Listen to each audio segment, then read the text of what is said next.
चलो खुदा से दुआ मांगते हैं कि ऐ खुदा तू हमें अपने आप पर काबू पाने में मदद कर। जिसने भी अपने आप से काबू खो दिया वो खुदा के फजल से दूर हो गया। एक बेअदब आदमी ने सिर्फ अपने आप को ही बर्बाद नहीं किया पर उसने सारी दुनिया को आग लगा दिया। खाना आसमान से ज़मीन में आता था बिना किसी मुश्किल, बिना खरीदे या बेचे और बगैर कहे सुने। जब मूसा अलैहिस्सलाम की कौम से चंद बेअदब लोगों ने कहा मसूर और लहसुन कहाँ है, आसमान से खाना और रोटियां आनी बंद हो गई। जो बाकी रह गया वो था सिर्फ खेती और मजदूरी का गम। फिर जब ईसा अलैहिस्सलाम ने सिफारिश की, खुदा ने खाना आसमान से थालियां भर कर भेजी, पर कुछ गुस्ताखों ने अदब छोड़ दिया और फकीरों की तरह बचा कुचा उठाने लगी और अपने पास रख लिया। पर हालांकि ईसा अलैहिस्सलाम ने उनकी खुशामद की और उनसे दरख्वास्त किया और कहा कि ये हमेशा बरकरार रहेगा और कभी भी ज़मीन से गायब न होगा। बदगुमानी और लालच करना शाही दस्तरखान पर नाशुक्री होती है। उन फ़कीर सूरत लालच के मारे लोगों की वजह से जो लालच में अंधे हो चुके थे, उन पर रहमत का दरवाज़ा बंद हो गया। आसमान से मनो सलवा यानी जन्नत का खाना आना बंद हो गया। उसके बाद उस दस्तरखान से कोई फ़ायदेमंद ना हो सका। ज़कात ना देने की वजह से बारिश जारी करने वाले बादल नहीं आते थे और ज़िनाकारी करने से हर तरफ वबाई बीमारी फैलती है। तुझ पर जो गमों का अंधेरा छाया हुआ है वो बेअदबी और गुस्ताखी की वजह से है। जो शख्स दोस्त के राह पर बदतमीज़ी करता है वो दोस्त के शक्ल में डाकू है। जो आदमी को लूटता फिरता है और वो नामर्द है। अदब व तहज़ीब के रास्ते से ये आसमान नूर से भर गई और अदब ही से फरिश्ते मासूम और पाक हुए। सूरज ग्रहण गुस्ताखी की वजह से था। शैतान अज़ाज़ील गुस्ताखी की वजह से बारगाह से निकाल दिया गया था। अदब व तहज़ीब के रास्ते में जो गुस्ताखी करता है हैरत के वादी में डूब जाता है। ऐ दोस्त, अब बादशाह और उस गैबी मेहमान का पूरा हाल सुना, इसीलिए क्योंकि इस कलाम की कोई इंतहा नहीं है। यहाँ से बादशाह और उस खुदा की तरफ से आए हुए हकीम की कहानी आगे बढ़ती है। खुदा की तरफ से आए हुए हकीम की बादशाह से मुलाकात, जिसके आने के बारे में उसे ख्वाब में बता दिया गया था, उसे खबर दी गई थी। बादशाह जब अपने मेहमान के सामने आया, वो बादशाह था लेकिन मुकम्मल फ़कीर बनकर गया। अपने हाथ फैलाए हुए उसे गले लगाने के लिए इश्क की तरह उसको दिल और रूह में समा लिया और उसके हाथ और पेशानी को चूमने लगा और उसके घर और सफ़र का हाल पूछना शुरू किया। पूछते पूछते उसे अपने महल तक ले जा रहा था। आखिर में उसने बोला कि मुझे ख़जाना मिल गया, लेकिन सब्र कड़वा होता है, लेकिन आखिर में वो मीठा और बेहतरीन फल देता है। उसने कहा, ऐ अल्लाह की तरफ से आए हुए मसीहा और मुश्किलों को दूर करने वाले, ऐ तू जिसकी वजह से मुझे पता चला कि सब्र खुशहाली की चाबी है, ऐ तू जिसकी मुलाकात हर सवाल का जवाब है। बेशक तुझसे मुश्किल हल हो जाती है, तुझसे मुश्किल गांठ ढीली हो जाती है बिना सवाल और जवाब किए। जो कुछ भी हमारे दिल में है तो उसका तर्जुमान है, तो उसका मानी है। जिसका पैर दलदल में फंसा हो तो उसका मददगार है। मरहबा, खुशामदीद, ऐ खुदा के मुंतखब किए हुए, ऐ खुदा के पसंदीदा। अगर तू गायब हुआ हम पर मौत आ जाएगी और चौड़ी जगह तंग हो जाएगी तू कौम का आका है, जो तुझे नहीं चाहता वो बेशक हलाक हुआ, पर यकीनन वो हरगिज़ ना रुका। जब वो मजलिस और रूहानी खुराक का करम ख़त्म हुआ, उसने उसका हाथ पकड़ा और हरम सारा में ले गया, यानी औरतों की रहने वाली जगह में। बादशाह का उस गैबी हकीम को बीमार औरत के पास ले जाना कि वो उसकी हालत का जायज़ा ले सके। उसने बीमारी और मरीज़ का हाल सुनाया। इसके बाद उसे उस बीमार औरत के सामने बिठाया। उस हकीम ने उसके चेहरे का रंग, हाथ की रगों में खून की रफ्तार और उसके पेशाब का जायज़ा लिया। उसकी अलामतें और उसकी दूसरी वजहों के बारे में भी सुना। उसने कहा कि जो दवा उन्होंने की है वो इस बीमारी का इलाज नहीं। उन झूठे हकीमों ने हालत और भी ज़्यादा बिगाड़ दी। वो अंदरूनी हालत से बेखबर थी। जो उन्होंने गलत बयानी की है और गलत इलाज किया है, उससे खुदा की पनाह चाहता हूँ। उसने दर्द देखा और राज उस पर खुल गया, लेकिन उसने राज को छुपा लिया और बादशाह से ना कहा। उसकी दर्द काले या पीले सफरा की वजह से नहीं थी। जैसे हर जलते हुए लकड़े की महक उसके धुएं से जाहिर हो जाती है, उसके तड़पते हुए दर्द से वो समझ गया कि वो दिल की बीमार है। उसकी बदन ठीक है और वो दिल की बीमारी में गिरफ्तार है। उसकी बदन ठीक है और वो दिल की बीमारी में तड़प रही है। इश्क में डूबे हुए होना जाहिर हो जाता है दिल के दर्द से। दिल की बीमारी से आशिकी जाहिर हो जाती है। यहाँ पर कोई बीमारी नहीं दिल की बीमारी के जैसी। एक आशिक की बीमारी सभी बीमारियों से जुदा है। इश्क खुदा के राज मालूम करने का औजार है। इश्क खुदा के राजों का अस्त्रोबल है। चाहे इश्क इस दुनिया की तरफ से हो या उस आसमानों की दुनिया की तरफ से, आखिर में वो हमारे उस राह तक रहनुमा है। जो कुछ भी मैं कहता हूँ इश्क की तफसील बयान करने में, पर जब मैं खुद इश्क तक पहुँच जाता हूँ, मैं शर्मिंदा हो जाता हूँ उस तफसील से जो मैंने बयान की थी, जो मेरे ज़ुबान हाल से बयां हुई थी। हालांकि ज़ुबान की तफसील रोशन कर देने वाली है और सब कुछ वाज़ेह कर देती है, लेकिन बेज़ुबान इश्क ज़्यादा रोशन और वाज़ेह है।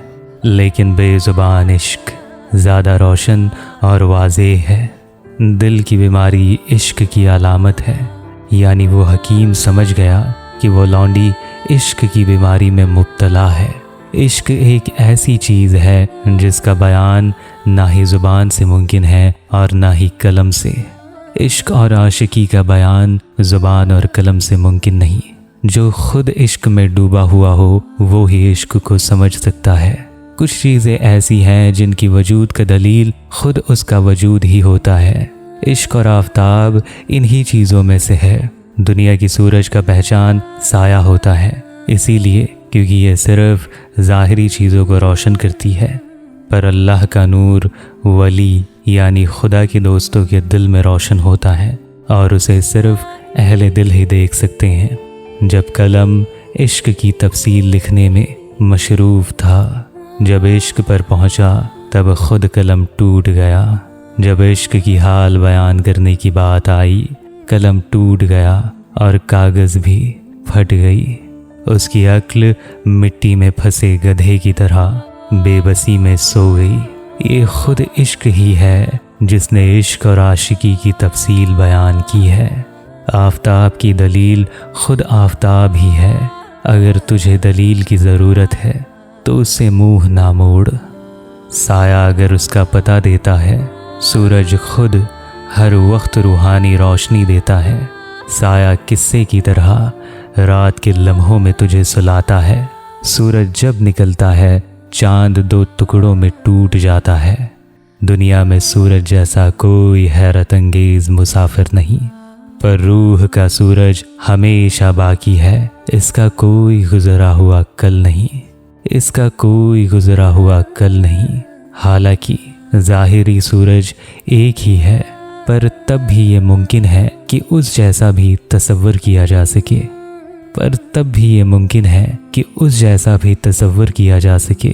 लेकिन वो रूहानी सूरज जो आसमां के परे है, उसकी जहन और ज़ाहिरी दुनिया में कोई मिसाल नहीं है। तसव्वुर में, ख्याल में उसकी ज़ात की गुंजाइश कहाँ है कि तसव्वुर में उसकी जैसी मिसाल आ सके। शम्स तबरेज़ जो मुकम्मल नूर है, वो सूरज है और हक के नूरों में से है। जब शमशुद्दीन के चेहरे की बात आ गई, जब शमशुद्दीन के चेहरे की खबर आ गई, चौथे आसमान के सूरज ने मुंह छुपा लिया शर्म के मारे।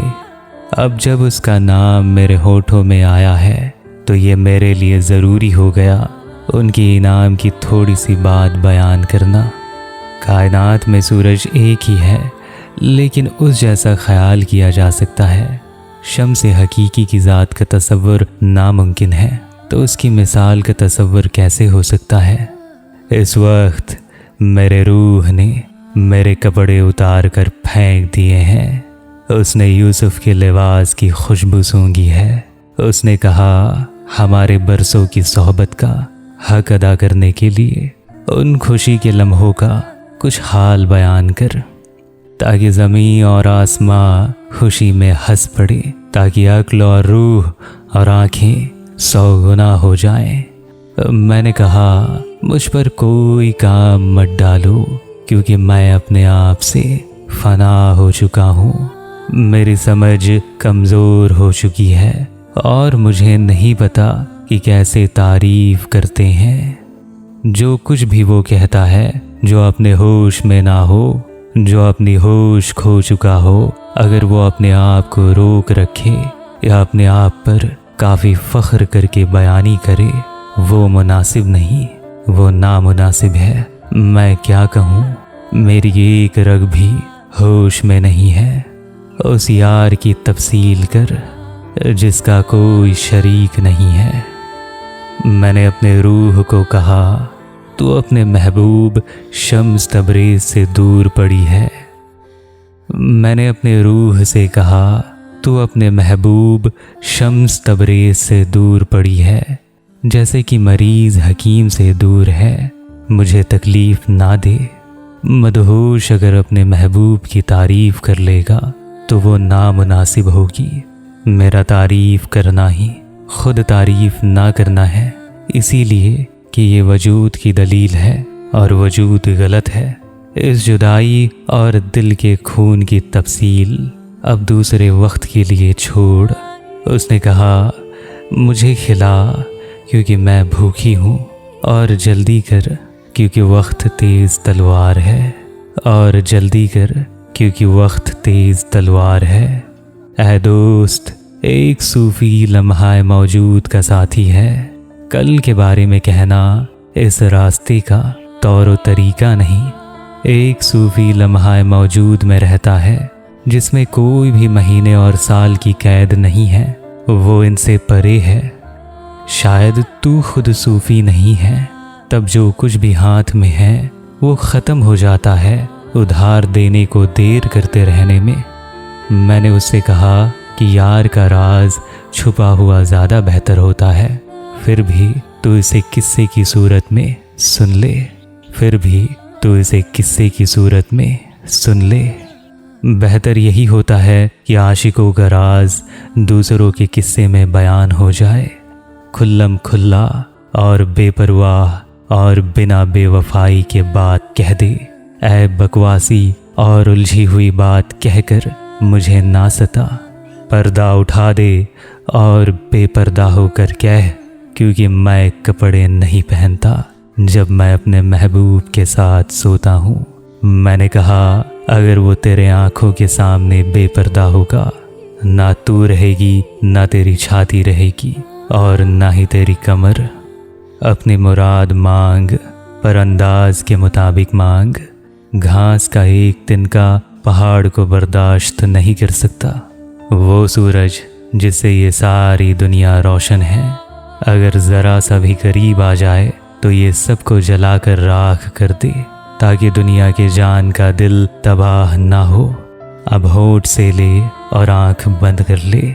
फितना और फसाद और तबाही की कोशिश ना कर, और इससे ज़्यादा शम्स तबरेज़ के बारे में जुस्तजू न कर। इस राज की कोई इंतहा नहीं है। शुरू से बात कह जा, अब इस तमाम किस्से को फिर बयान कर। जा इस किस्से के नतीजे पर दोबारा गौर कर। ख़ताएँ, गलतियाँ मकाम फ़ना में हों, इसका मतलब वहदत अल वजूद है, यूनिटी ऑफ बीइंग है, जो अल्लाह के वलियों का इश्क का ज़रिया है। एक नेक इंसान अपने हर मकाम हाल को जुदाई समझता है। एक सूफ़ी वो शख्स है जिसके दिल से दुनिया की मुख्तसर लज्जतों की मोहब्बत मिट जाती है और वो अपने मौजूदा हाल पर काबू पा लेता है और उस पर छुपे हुए राज ज़ाहिर होने लगते हैं और वो ऐसी चीज़ों को अंजाम देने लगता है जो आम इंसानों के अक्ल से परे होती है। और मसनवी के तीसरे हिस्से में हम बादशाह, खुदा की तरफ से आए हुए मेहमान और उस बीमार लौंडी की कहानी को और भी ज़्यादा आगे बढ़ाएंगे, जिसमें वो वली बादशाह को कहता है, मुझे और इस मरीज़ को कुछ देर के लिए अकेला छोड़ दो, जिससे कि मैं उसकी बीमारी का इलाज ढूंढ सकूं। तो मिलते हैं मसनवी के तीसरे हिस्से में। तब तक के लिए अल्लाह हाफिज़।